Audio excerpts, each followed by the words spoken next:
பிரித்தானியாவில் உள்ள சுமார் 40 லட்சம் சமூக வீட்டு வசதி குடியிருப்பாளர்களுக்கு பெரும் பாதுகாப்பை வழங்கும் வகையில் ஏவாப் சட்டத்தின் 2ஆம் கட்டம் இந்த இலையுதிர் காலத்தில் நடைமுறைக்கு வரும் என அறிவிக்கப்பட்டுள்ளது.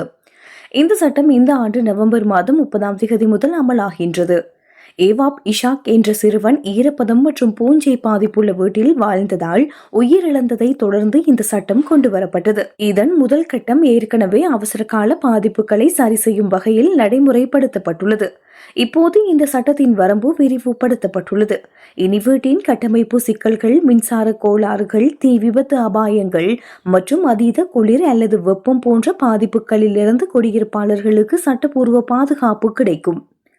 இந்த சட்டத்தின் கீழ் அபாயகரமான பிரச்சினைகளை கண்டறிய நில உரிமையாளர்களுக்கு வெறும் 24 மணி நேர காலக்கெடு விதிக்கப்பட்டுள்ளது.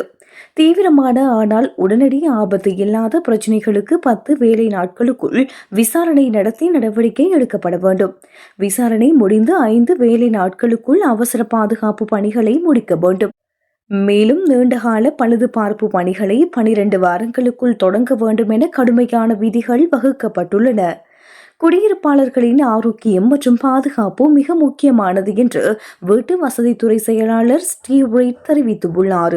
இந்த நடவடிக்கை குடியிருப்பாளர்களுக்கு பாதுகாப்பான மற்றும் கண்ணியமான வீட்டை உறுதி செய்யும் என்று எதிர்பார்க்கப்படுகின்றது.